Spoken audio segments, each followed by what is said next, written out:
Wow, Keisha and April, thank you so much for joining us here on the STEM Lab podcast. We're so happy to have these two young women I went to graduate school with. They are friends, which I know they created a great support system for themselves when we were in graduate school.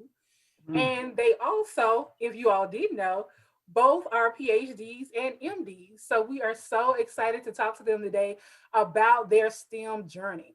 So I'll start out with you, April. Will you tell us a little bit about yourself, where you are in your career, and how did you get there? So I'm originally from Birmingham, Alabama, and I am currently a urologist. So I'm board certified in urology, which is a surgical subspecialty that focuses on things like kidney stones and tumors of the kidneys, bladder, and genital urinary tract in general. Um, I treat a lot of voiding dysfunctions and things like that nature. Thank you. And Keisha, and I'm sorry, her name is, they are both doctors, but you all understand that I've known them for a while, so I am calling them by their first name. But when you contact them, make sure you put doctor on the front. So,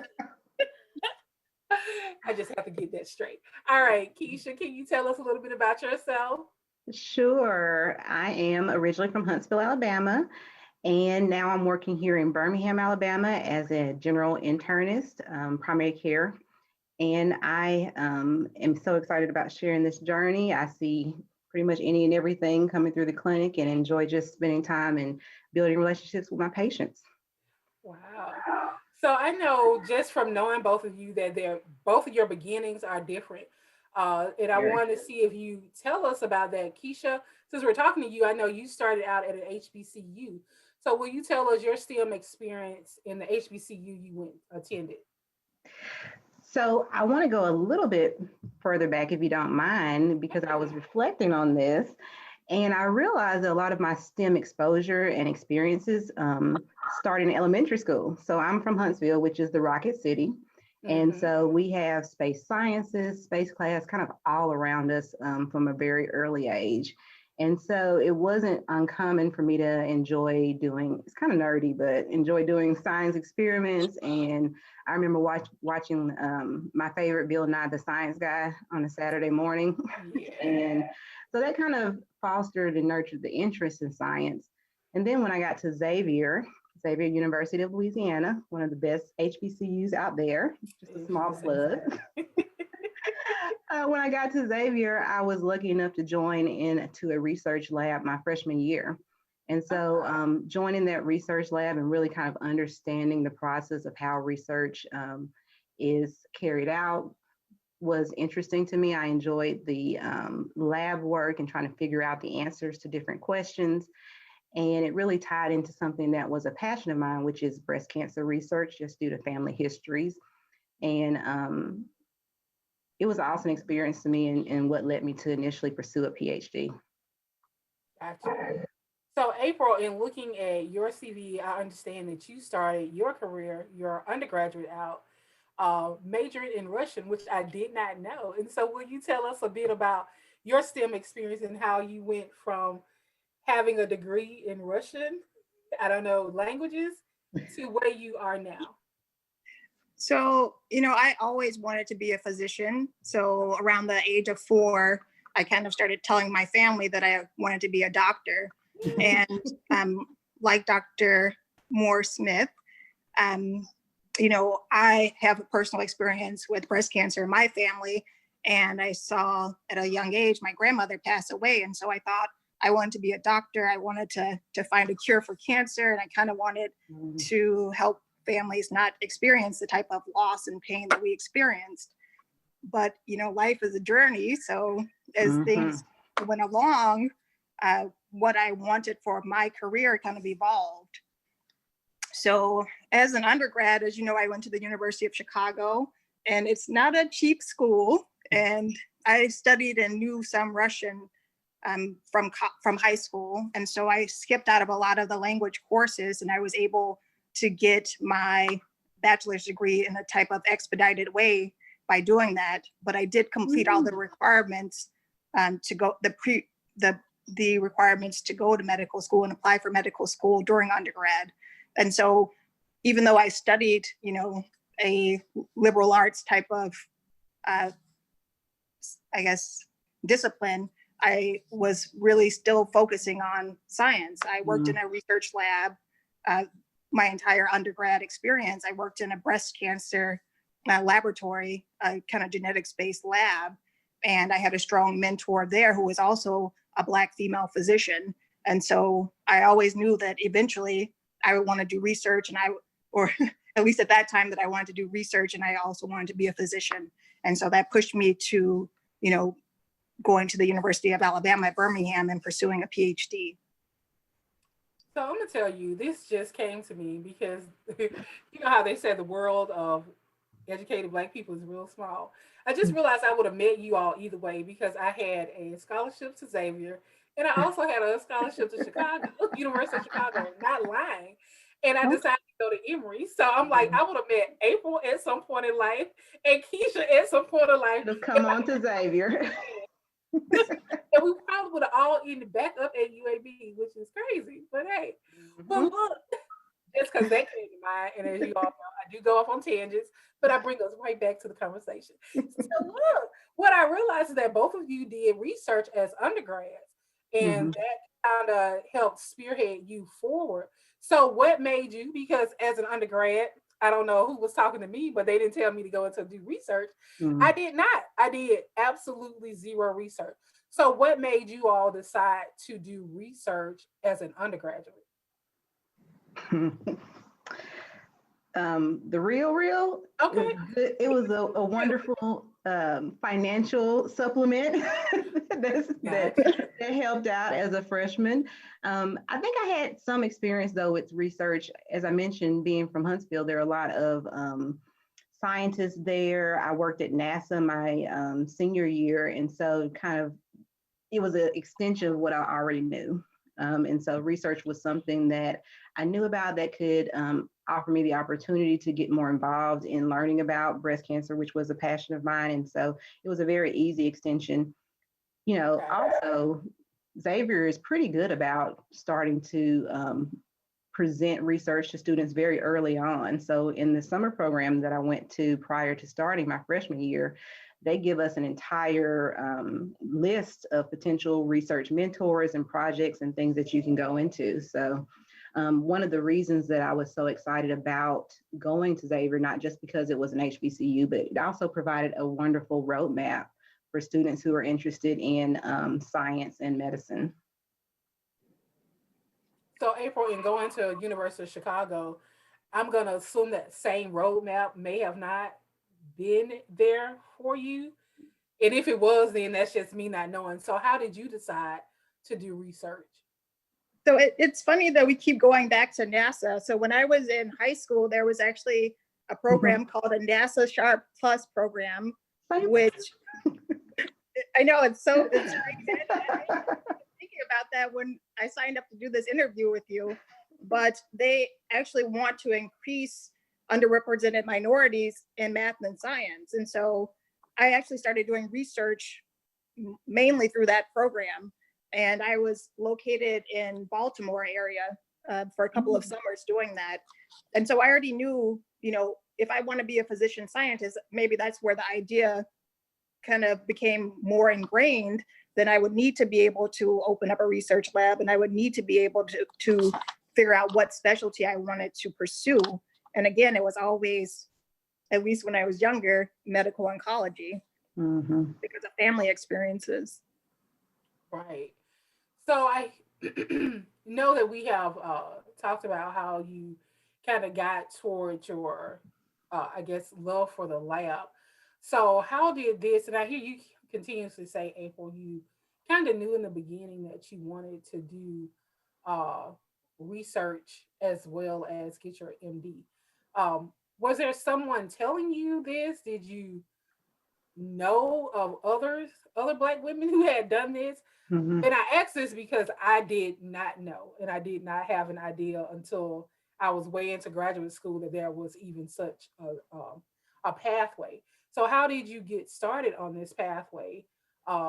although you knew you wanted like to do it, how did you get started? So in college, my first mentor is named Dr. Olapati, and she worked at the University of Chicago as a medical oncologist, and her specialty was breast cancer. And so I had a very good role model in having her. She was very vocal and very visible, in the community of researchers. And she also had a very busy clinical career. And so I knew that at least I thought that that's exactly what I wanted to do. So Gotcha. I think it's important to find a role model who is doing what you see yourself doing in the future. And again, it's also important to stay flexible and know that Mm, what you are today is not what you're going to be 10 years from now. yes, Hey, say Lord. that. Yes. Amen. Yes. So look, Keisha, I'm gonna switch to you because I know you also have a PhD, MD, but your role is kind of different from Hmm. April's. Whereas, I, if I know the story correctly, always wanted to be an MD, Hmm. chose PhD, and then in the PhD afterwards was like, yeah, I'm gonna go back to MD. Yeah, I think she crazy, y'all, talking to my lab mates, but I am. I'm gonna let her share that part of the story with you. So, how did that come Yeah. about, Keisha? Growing up, the role model, I didn't have a role model that I looked to in person. And so, although he probably isn't as popular now, the Huxtables and Bill Cosby was my role model, and that's what I See, wanted. okay, I didn't want to be a lawyer, so I like science, I like people. I was going to be Heathcliff Huxtable, and I was going to find my Claire, but oh, okay, so I had a vision in my head already of medicine. And that was one of the reasons I chose Xavier. It's number one at putting African Americans in the medical school. And so I figure, hey, if I want to go to medical school, let me go to the place that has been most successful at getting people there. right, It was, though, a very interesting turn because when I got there and got into the lab, I just enjoyed the lab so much. I really, really did enjoy that environment. mm-hmm. And it didn't dawn on me. I know now there are a lot more MD, PhD programs, but to be honest, it didn't dawn on me at that point that I could do both. It was kind of one or the other. And so, because I enjoyed the lab so much, and I knew that I could still have a focus on breast cancer research and and study the thing that I was passionate about, I decided to pursue the PhD. And so that's what brought me to UAB. I think all of us were in that breast cancer training program, if I'm not mistaken, that kind of had a full focus on a multidisciplinary approach, I should say, to looking at breast cancer and how we research and treat it. And I enjoyed the lab, I enjoyed the research, but towards the end of getting my PhD, the research career, I started to think, are these questions relevant? And so I didn't really know how the things that I was researching would impact people directly. I can spend years and years working on this animal model, working on this protein, but is this going to have a direct impact on patient care? And so it Right, did take me a little while to decide where I wanted to go after the PhD. I taught for a few years and I enjoyed that. Continued doing some research for a few years and I enjoyed that also.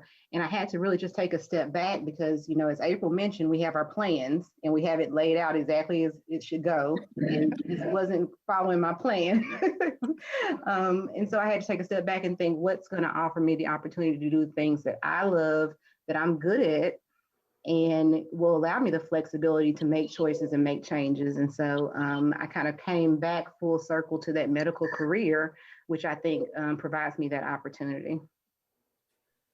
so this is what I'm hearing from both of you all. When you're in these spaces, that you have to have some type of flexibility of thought in mind, and both of you shaking your head like, yes, Yes. that is true. So for a young person who is out there and they're thinking that they want to do MD, PhD, is there anything in particular that you would suggest to them um, if they are wanting to go that route?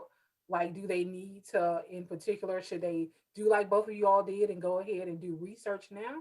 Should they wait till they get to medical school and then decide? So how would that go? I mean, I think there are a lot of different ways to get to it. I think that, of course, the most expedited way would be a combined MD PhD program.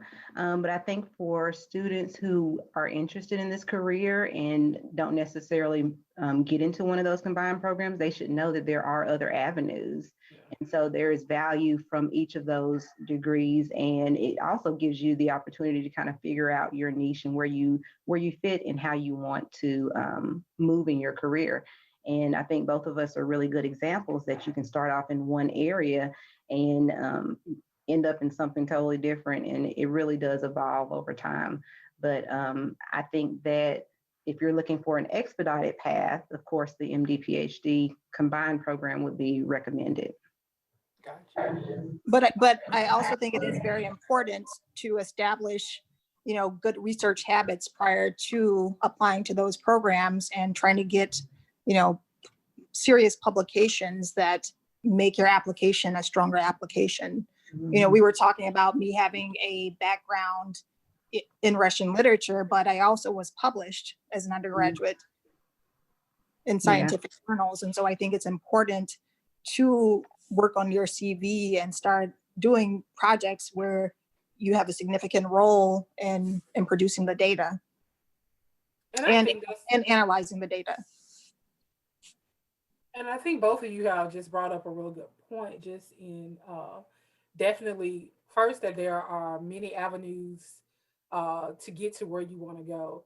But then also, April, you bringing up the point of having a good research background as if coming from a Mhm. person who initially when I graduated from undergrad, as I said, no one was talking to me. I was really figuring out everything on my own.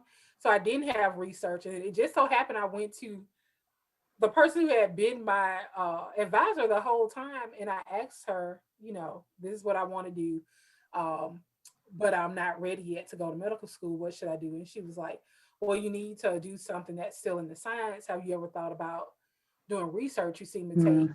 all of the lab classes that we have. And I was like, oh, I have not. And she just put me in contact with a professor at Spelman who was actually looking for a research assistant. And that's how I got in it. And I Mhm. realized, like Yuki, she's like, oh, I really like this. Like, this is pretty Mhm. cool. I get to sit down and think and write down my thoughts and analyze. And, that was just a part of apparently my personality that kind of fit into the mold. So definitely having that research experience helps. And I know it helps when you're interviewing for the Mhm. programs too, Mhm. because they like to see. And like you said also, Mhm. April, having publications, and I did get a publication out of that job because it was a job for me.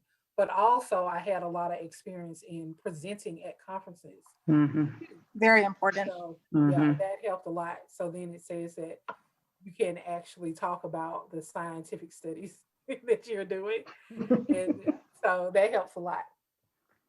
So look, ladies, we always talk about what the career and what we're doing. And I know both of you are still actively engaged in research.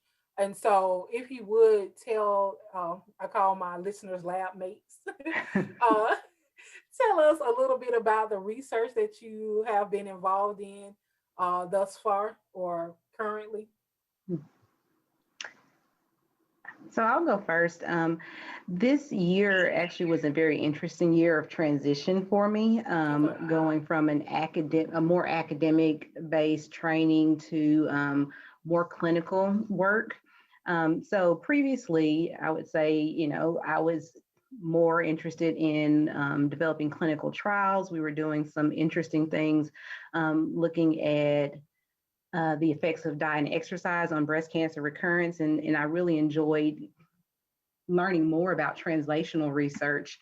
All of the prior research that I've been involved with was basic science research, which is bench lab research. And so I transitioned into some projects which were very interested in involved patients and questionnaires and trying to make those associations that I initially wanted to do. And But since I've moved into a much more clinical role, it's been interesting from this point of view.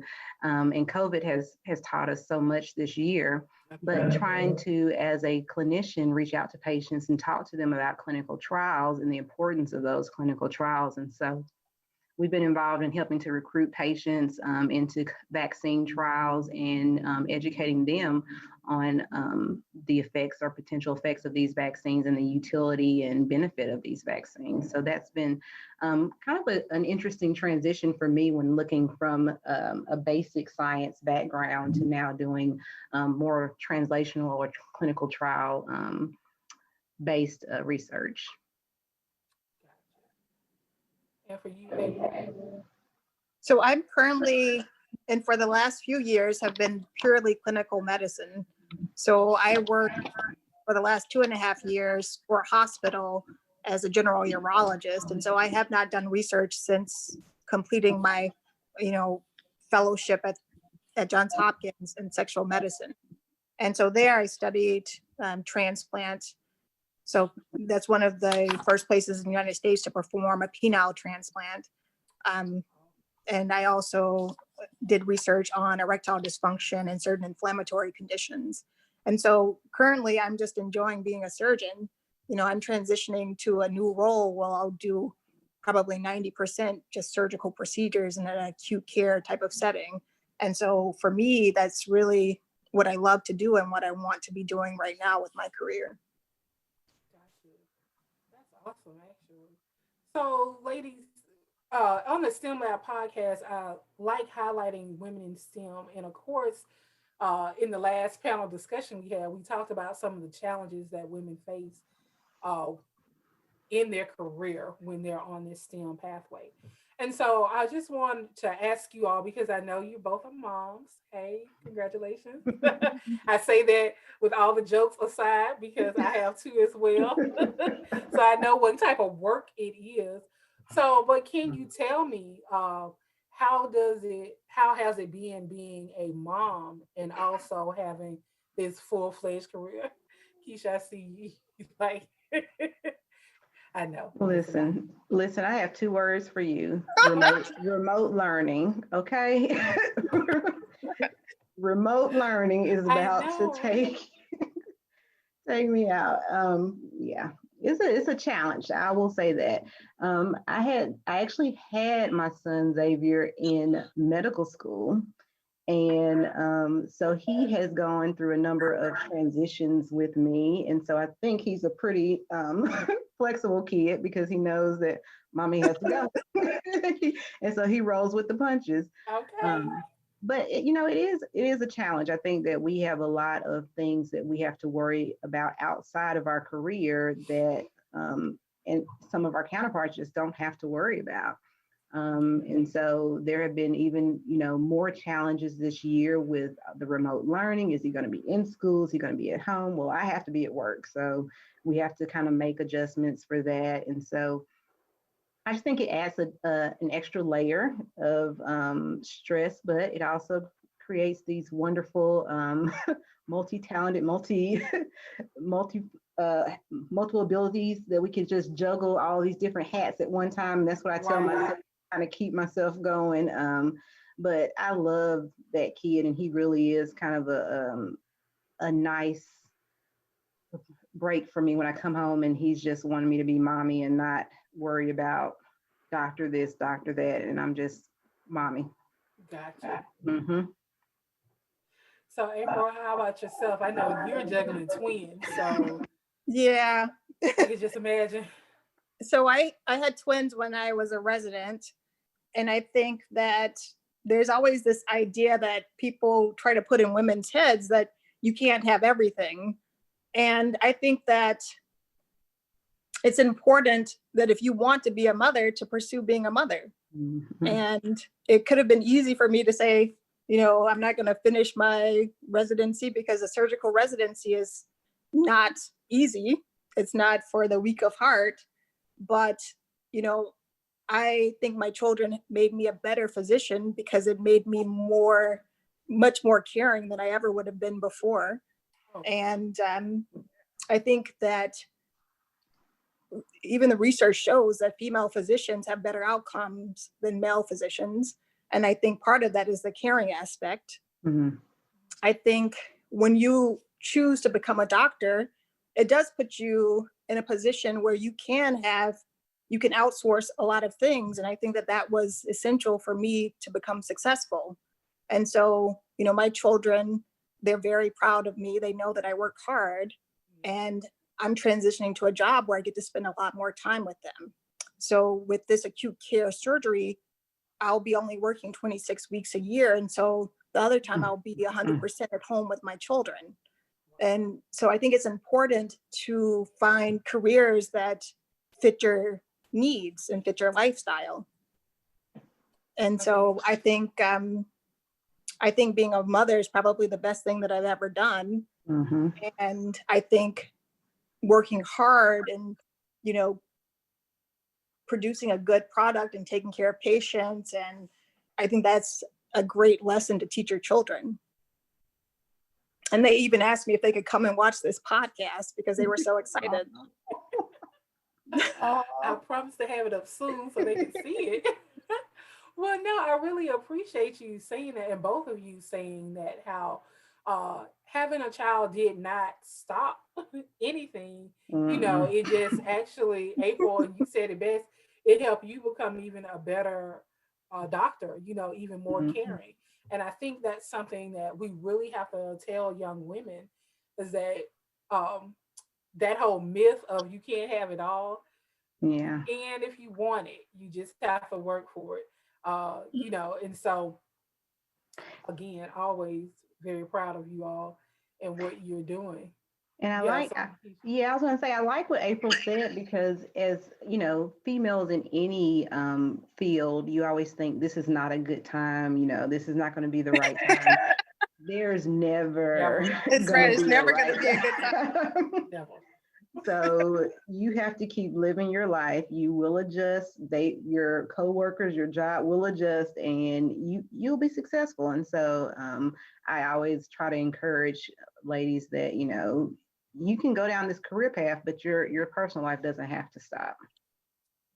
And that's really good to know that your personal life does not have to stop. So Mm-mm. look, I want to talk to you all about, because I was really definitely intrigued, because there are not many um African American PhD MDs.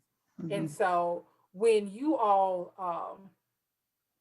started talking about it, well, first of all, when I met April in graduate school and she was talking about it, I was like, because y'all were younger than me, I was like, what is it y'all talking about? Like, I'm just trying to get through this PhD program. Why is she talking to me about an MD? And Keisha was like, yeah, April's We gonna do all thought this she was and April's gonna crazy. do that. And I was like, I just want to get out of here. And then Keisha, you graduated, and then you called me and was like, yeah, I'm gonna go do this MD. And I was like, why are we putting I ourselves through that? So know. I always had this thought of this is just too much. I just cannot do this. But you all, in talking with you all, you said that there are more MD PhDs than we think. So can you tell, the listeners just a little bit about the community of MD PhDs, and how do you all see that trajectory? Are we getting more, or is this something, a new trend? Mhm. Um, how's this happening right now? Sometimes I'm a little in shock because I have several friends that are both MD and PhDs, and I think as a female in this career, having that dual degree really just opens up the door of opportunity for you. Mm-hmm. And from the people that I speak with and friends that I have, I think it was just that interest in having some flexibility with their career and having a lot of options open to them that push them to pursue that. For the most part, many people that I know um, either did one first and went to the other, usually the PhD, and went into MD later on. But I do have a significant number of friends that have also pursued MD, PhD programs. And so I think that undergrads are getting much better at exposing kids to science and science careers early on. And letting people know that these programs are out there and that these are options. And if you're interested in academic medicine, having that dual degree really makes you very competitive. Yeah. I think it does put you in a position also to be the head of a department when you have a dual degree. And it also establishes you, very early on as a scientist because you spent so much time doing research. I think a lot of purely MDs who want to be physician scientists, they're kind of at a disadvantage because they don't have that extensive background in basic research.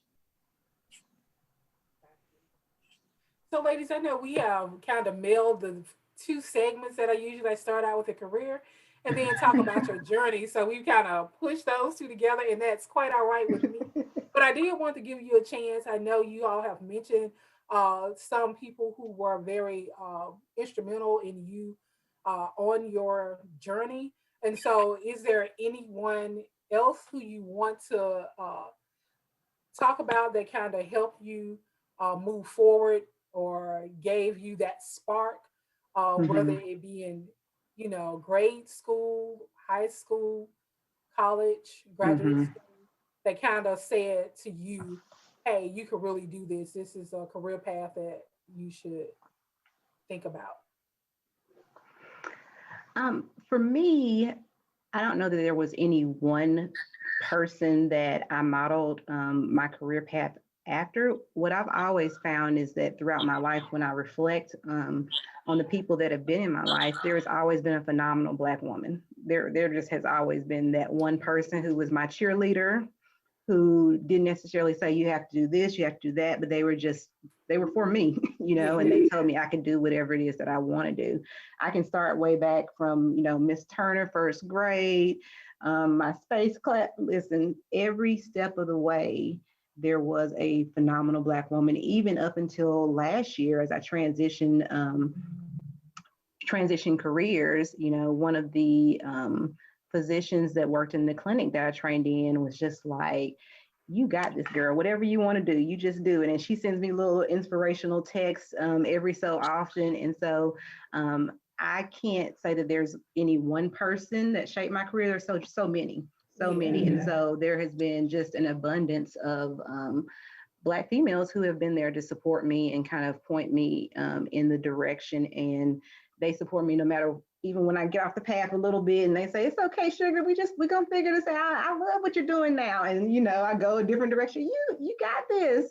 And so I tell each and every young person that there may not be a lot of people that look like you when it comes to some of these careers that you're interested in, but there will be somebody, and that somebody will be a rock star. They will support you, they will pump you up, and they will push you to be great.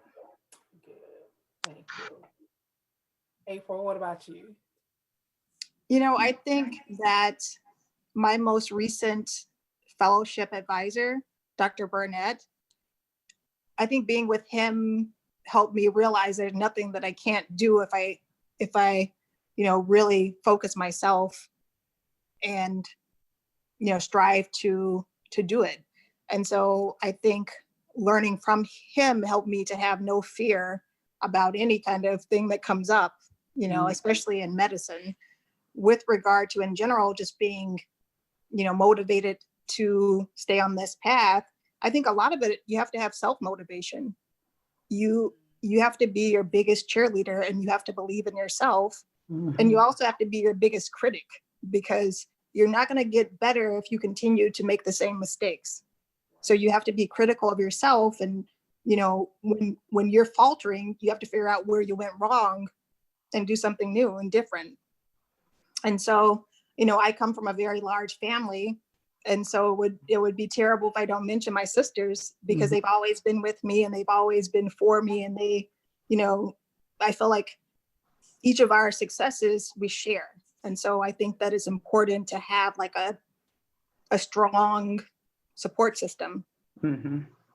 Currently, just for Black female urologists, we're so small in number that our society, our AUA, they won't even calculate what percentage we make up. that's how few there are. I reached out to the Less census. than They're like, 0.01. they said it's not enough to calculate. Wow. And just Black female physicians in general, we only make up 2% Mm-hmm. of physicians. And so, you know, I think that as Keisha said, it's important to find someone who looks like you, who's doing what you want to do. And I think the more that we make ourselves visible, the more that we can help other people, you know, reach their dreams. Mm-hmm. Yeah. And I really like well, both of you have said your support system. And I heard Keisha say, you know, she had this support of a lot of African American females she's come in contact with.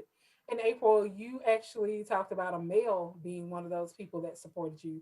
And I just want to point out that, you know, you can get support from any and everywhere. So Mm-hmm. it just doesn't have to be, although we highlight women in STEM, it doesn't have to be a woman. Sometimes there are great men who Mm-hmm. support us in our journey. And so that's one of the good things.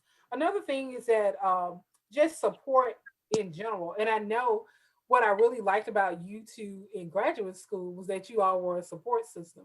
It's like when I thought about the interview, I was like, well, I got to get Keisha and April because that's how I talked about y'all throughout the whole thing. You couldn't say one name without the others. Always Keisha and April. April and Keisha. It was like one person almost.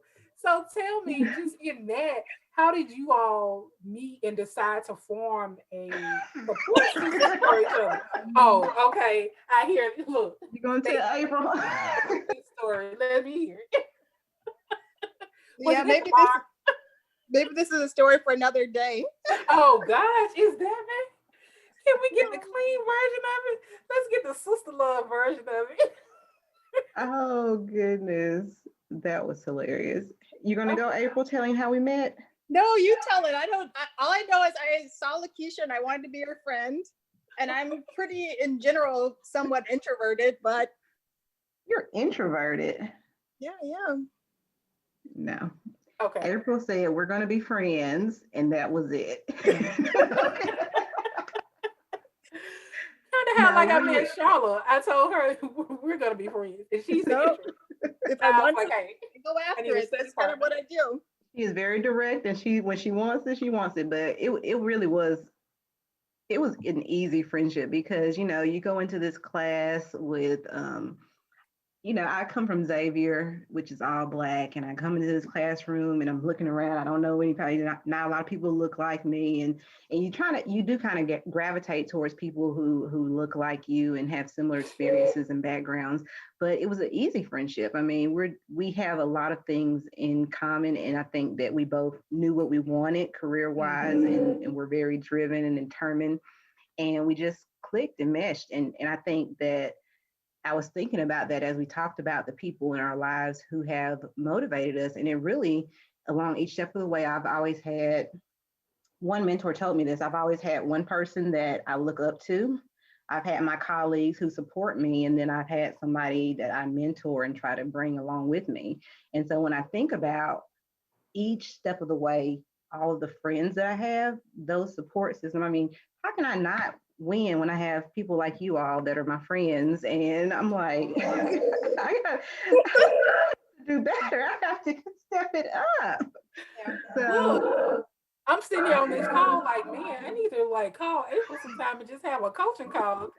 She got it together. So I understand. so yes, yeah. It was a fun time. And I do think it was so fun because we had each other to support each other, and we knew how to have fun together, but we also knew how to focus and get the work done. And that's all I'll say. Yeah. I think I took one class with y'all and I was like, "Ooh, this is so intense." Like all of it was just too much for me. I was like, I don't function on this high level. Let me go. Sabrina, no, no. You know that when we came to graduate school, you were there to direct us and show us the ropes and make sure that we fit in and we knew where we needed to go and who we needed to talk to, if we needed a mentor, if we needed resources. So don't act like you Girl. didn't lead us on in and help us out. Well, we know how Keisha 2.0, Sabrina 2.0. Yeah. I always call Keisha the better version of me because she came along and I was like, who is this little chick? And we seemed so similar, but I knew she was just a tad bit above. And I was like, they done brought in the 2.0 version of me. I guess they need another one before I leave. So there it is. Well, look, I want to, I know y'all are busy doctors and don't want to take up all your time. But the way I always like to kind of round out the segment, we talked about so much. I really, again, like the fact that you all are African American women, MD, PhDs, that you all have really talked about how having support really helps you through, how actually being in this field, you can do it even as a mom, even if you um, want to, even if there are any challenges that you just have to rise to it. So I always end the segments by asking this question. If you could go back to anywhere on the timeline of you and try and encourage yourself to remain in STEM, when would that be and what would you tell yourself? Hmm.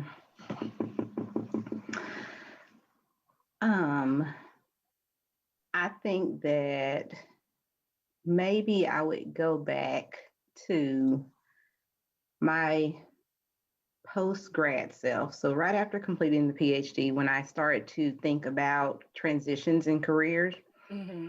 that was a hard time because you're questioning everything. You have this entire plan laid out. I'm very type A, and so I had my plan laid out. And things, and it didn't make sense. Things were going according to my plan. And so why am I trying to deviate from my plan?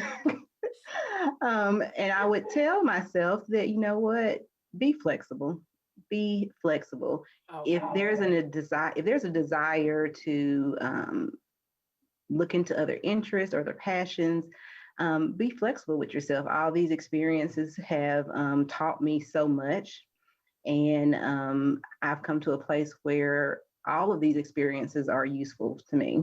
When I think about my time teaching, I use it a lot with my patients when I'm talking about different medications or teaching them about disease processes. When I think about my research time, with the new vaccine, being able to talk to them about the vaccine and why it's different from other vaccines. The research time I spent allows me to better understand those new therapies and new treatments. And so all of it is beneficial. It didn't fit into my perfect plan, but ultimately it's worked out the way it should. So 20-something-year-old Keisha, be flexible. Like that. April, what about yourself? I mean, I could tell this story to myself at many different times in my life, but maybe transitioning from high school to college is that, like Keisha said, you have to be flexible. You have your plan and you have your aspirations, and you have to be flexible in how you're going to reach those aspirations. It doesn't have to follow anyone else's, roadmap. Mm-hmm. You can, every experience that you have leading to where you are today, it's made you a better person. And so all of those experiences have given you more knowledge, more talent. And those are things that no one can take from you and which you can always apply in different situations. And so I would tell myself again to be flexible and to be optimistic. Mm. That is wonderful. That's So good. I know, right? Again, I'm Sounds gonna like you're call talking to April me for a now. coaching call. So when are you available? So serious. Well, look, ladies, I really appreciate you. I think, ending on that note of be flexible and be optimistic, I think you all have just set the tone and the place for any young lady who is looking to have a career uh, as a research scientist or as a research scientist and an MD. And just giving her that blueprint of how it could go about, showing that there are many different pathways. And that's one of the things I really try and definitely let people know, that there are different pathways. but I also want them to know your story and how you got there, because to me it's really beautiful to see sisters who look like me doing things that I didn't think about and thriving in them. And I see you both all the time on social media as moms and as and I'm just like, oh, so I'm really just proud of you all. I can't say that Oh, more times. So thank y'all so much for joining me on the STEM Lab podcast. And I definitely hope that you all continue to do great things and continue to make an impact in our world in STEM. thank you for Thank having you. me. Thank you. Not a